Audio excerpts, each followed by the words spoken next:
नमस्कार दोस्तों।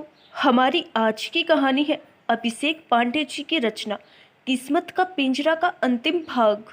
अगली सुबह जब अरविंद जी घर आते हैं तो वो देखते हैं शिवानी बगीचे में अकेले बैठी हुई है। तो वह शिवानी के पास जाते हैं। अरविंद जी को अपने पास आता देखकर शिवानी डरने लगती है। शिवानी इधर उधर देखती है, कहीं उसे वरुण तो नहीं देख रहा। अरविंद जी देखते हैं शिवानी के हाथों में बहुत से जख्म हो रखे हैं। अरविंद जी पूछते हैं, शिवानी बेटा, ये चोट तुम्हें कैसे लगी? आओ, मैं तुम्हें अस्पताल ले जाता हूँ। शिवानी अरविंद जी का हाथ दूर करते हुए बोलती है, प्लीज अंकल जी, मुझसे दूर रहो। अगर वरुण ने हम दोनों को साथ देख लिया तो ना जाने वो मेरे साथ क्या करेगा। अरविंद जी की आंखों में आंसू आ जाते हैं। शिवानी वहां से चली जाती है। अरविंद जी एक गहरी सोच में चले जाते हैं। दूर खड़ा वरुण अरविंद जी को रोता देखता है तो सोचता है, आखिर अंकल जी शिवानी के लिए इतना परेशान क्यों हो रहे हैं। जब अरविंद जी अपने मित्र ध्यानचंद जी से बात कर रहे थे तो वरुण बोलता है, अंकल जी, मेरी बीवी शिवानी से दूर रहो। अरविंद जी बोलते हैं, तुम्हारी बीवी मेरी बेटी समान है, तुम गलत समझ रहे हो बेटा। अरविंद जी वरुण का गुस्सा देखकर सोचते हैं, कहीं वरुण मेरा गुस्सा उस मासूम पर ना उतारे। तो अरविंद जी वहां से जाना ही सही समझते हैं। उधर ध्यानचंद जी को भी बुरा लग रहा था, जिस तरह से वरुण उनके दोस्त अरविंद जी पर कीचड़ उछाल रहा था। अरविंद जी के जाते ही वरुण अपने कमरे में जाता है। शिवानी को रोता देख वरुण बोलता है, शिवानी, तुम अभी तक रो रही हो? शिवानी गुस्से में बोलती है, मेरा बदला तुम मेरी बहन से ले रहे? शिवानी गुस्से में वरुण की कमीज पकड़ती है और बोलती है, कहाँ है मेरी बहन नव्या? वरुण थोड़ा संजीदा होते हुए बोलता है, वो दोनों तो कल रात को तुम्हारे सामने हमारे घर से निकले थे, अभी वो अपने घर में होगी। शिवानी वरुण से बोलती है, नव्या कल से घर नहीं पहुंची, जरूर तुमने कुछ किया होगा उसके साथ। वरुण बोलता है, शिवानी, मैं तुमसे प्यार करता हूँ और नव्या तुम्हारी बहन है, मैं उसकी सच्चे दिल से इज्जत करता हूँ। मुझे लगता है आदित्य ने ही उसको अगवा किया होगा। शिवानी तुरंत बोलती है, वो ऐसा नहीं करेगा, वो तो खुद घर नहीं पहुंचा। वरुण बोलता है, तो तुम्हारी बात आदित्य के घर वालों से भी होती है। शिवानी बोलती है, इस वक्त मेरी बहन खतरे में है और तुम अपनी घटिया सोच मुझ पर थोप रहे। वरुण माफी मांगते हुए बोलता है, मैं पता करवाता हूँ, आखिर कल वो दोनों कहाँ गायब हो गई। दिन गुजर रहे थे मगर आदित्य और नव्या का कुछ पता नहीं चल रहा था। वरुण के दिन प्रतिदिन जुल्म शिवानी के लिए बढ़ते जा रहे थे। शिवानी तो अब किसी मुर्दे के समान उस घर में एक कोने में पड़ी रहती थी। वरुण शिवानी से प्यार तो बहुत करता था, लेकिन वरुण का गुस्सा बहुत ही खराब था। यही बात एक दिन अर्पिता जी ने शिवानी को बताई, कैसे एक मासूम बच्चे को रिश्तों से नफरत हो गई। आखिर क्यों वरुण को बचपन से ही रिश्तों से नफरत होने लगी थी। एक दिन शिवानी अपने कमरे में काम कर रही थी और अरविंद जी और ध्यानचंद जी हॉल में बैठकर चाय पी रहे थे। तभी शिवानी को चक्कर आते हैं और वो बेहोश हो जाती है। शिवानी की हालत देखकर अरविंद जी शिवानी को उठाकर अपनी गाड़ी में ले जाते हैं, जहां उनके साथ ध्यानचंद भी थे। ये सब वरुण ने देख लिया था। वरुण अरविंद जी को धमकाते हुए बोलता है, मैंने आपको समझाया था कि मेरी बीवी से दूर रहना, तो क्यों उसके पास बार बार आ जाते हो? अरविंद जी बोलते हैं, शिवानी को चक्कर आ गए थे, अगर सही वक्त में अस्पताल नहीं लाते तो उसकी तबीयत और भी बिगड़ सकती थी। डॉक्टर ने बताया शिवानी बहुत कमजोर हो गई है, ऐसा लगता है उसने बहुत दिनों से खाना भी नहीं खाया और वो किसी दिमागी दबाव में है। ऐसा लगता है किसी ने उसे बहुत मारा पीटा भी है। यह बात सुनकर अरविंद जी गुस्से से पागल हो जाते हैं और बोलते हैं, अगर शिवानी को कुछ भी हुआ तो वरुण बेटा तुम्हारे लिए और तुम्हारे पापा ध्यानचंद के लिए अच्छा नहीं होगा। ध्यानचंद और वरुण दोनों हैरान थे, आखिर अरविंद जी शिवानी के लिए इतना क्यों सोचते हैं। कुछ ही दिनों में शिवानी घर आ गई थी। वरुण अब समझने लगा था कि शिवानी के बिना उसका रहना मुश्किल है। वरुण को अब शिवानी की आदत हो गई थी। वरुण का प्यार शिवानी के लिए और भी बढ़ गया था। अगर शिवानी को कुछ हो जाएगा तो वरुण कैसे रहेगा। कुछ ही दिनों में वरुण को नव्या का पता चल गया था, जो उसे आदित्य ने बताया। आदित्य को जब होश आया था तो उसने पुलिस में शिकायत लिखवाई थी, जिसके बाद पुलिस वालों ने उन लोगों को धर दबोचा। नव्या अब ठीक थी पहले से। ये लोग नव्या के कॉलेज के लड़के थे, जिनको कभी नव्या ने थप्पड़ मारा था। ये लड़के कॉलेज में लड़कियों के गंदे वीडियोस बनाते थे। आदित्य की मदद से नव्या पहले से ठीक महसूस कर रही थी। आदित्य ने नव्या का बहुत ख्याल रखा। आदित्य की मदद से नव्या पहले से ठीक महसूस कर रही थी। आदित्य ने नव्या का बहुत ख्याल रखा। कुछ हफ्तों के लिए जब शिवानी बिस्तर पर थी, उन दिनों वरुण ने शिवानी की बहुत सेवा की थी। शिवानी भी हैरान थी वरुण का नया रूप देखकर। वरुण शिवानी से बोलता है, शिवानी मैं तुमसे बेइंतहा मोहब्बत करता हूँ। मेरे गुस्से की वजह से मैं कभी अपना प्यार तुम्हें बता नहीं पाया। मेरा गुस्सा ही मेरी कमजोरी है। मैं कोशिश करूँगा कि तुम पर अब कोई शक ना करूँ, क्योंकि मुझे तुम पर विश्वास होने लगा है। शिवानी भी सोचती है कहीं वरुण कोई नई चाल तो नहीं चल रहा। कुछ दिनों में शिवानी ठीक हो गई थी। एक दिन वरुण पूछता है, आखिर अरविंद जी को तुमसे इतनी हमदर्दी क्यों है। शिवानी गुस्से में बोलती है, क्या तुम अब भी मुझ पर शक करते हो। वरुण हंसते हुए बोलता है, बात शक की नहीं है। मुझे ऐसा लगता है जैसे अरविंद जी हमसे कुछ छुपा रहे हैं। उस दिन जब तुम अस्पताल में थी तो उनकी हालत बहुत खराब थी। वरुण का शिवानी के प्रति मिजाज बदलने लगा था। वरुण और शिवानी घूमने फिरने जाया करते थे, जिससे शिवानी की तबीयत भी अब सुधरने लगी थी। जो शिवानी डिप्रेशन में जाने लगी थी, वो अब खुश रहने लगी थी। एक दिन वरुण शिवानी को उसके मामा के घर छोड़ने जाता है।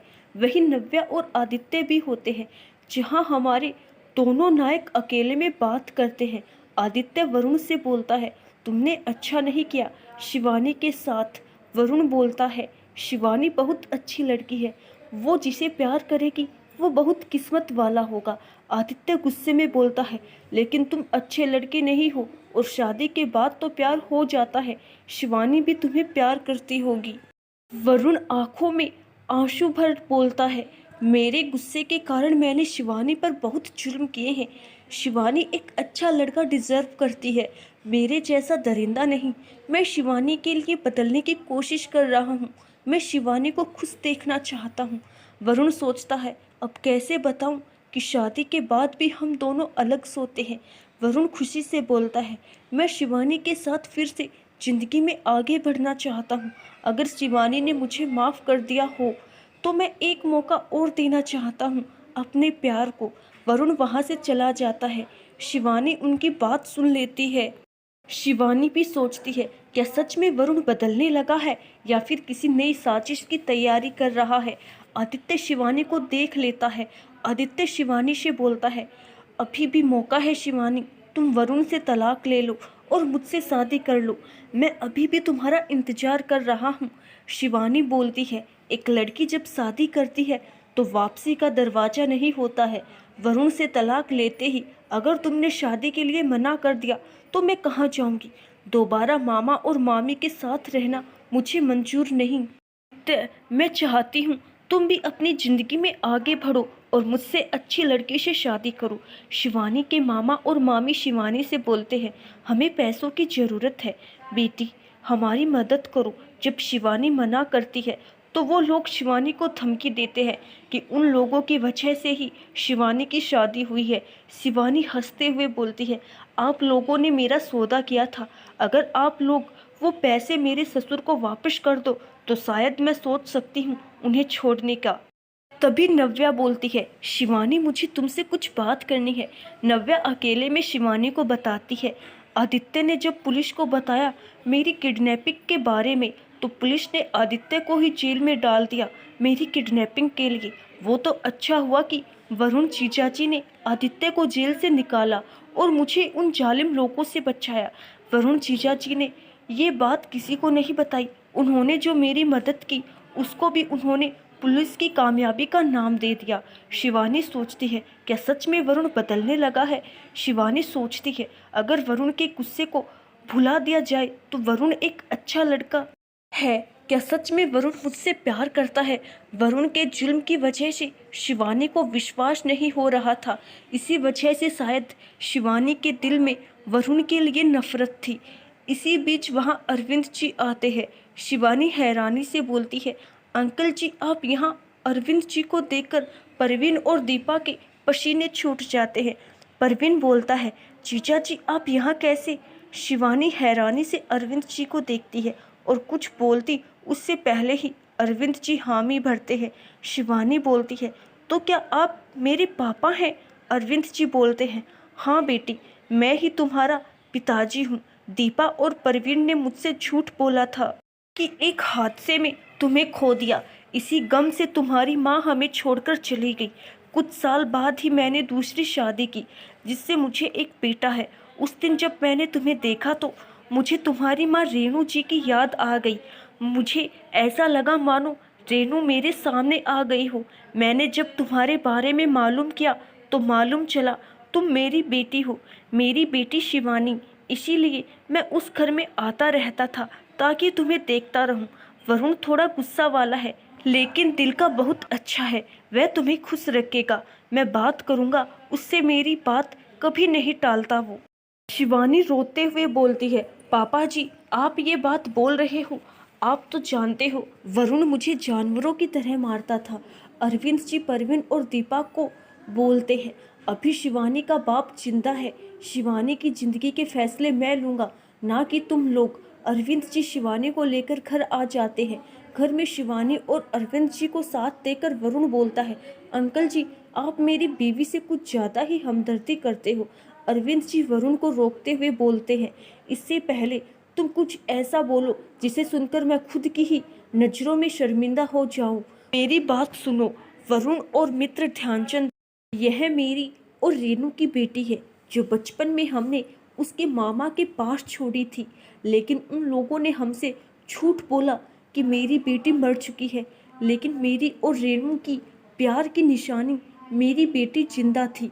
ध्यानचंद जी बोलते हैं, फिर तो हम दोनों रिश्तेदार हुए। चलो आओ गले लग जाओ। अरविंद जी की बात सुनकर वरुण भी अपने नज़रों में शर्मिंदा महसूस कर रहा था, अनजाने में ही सही।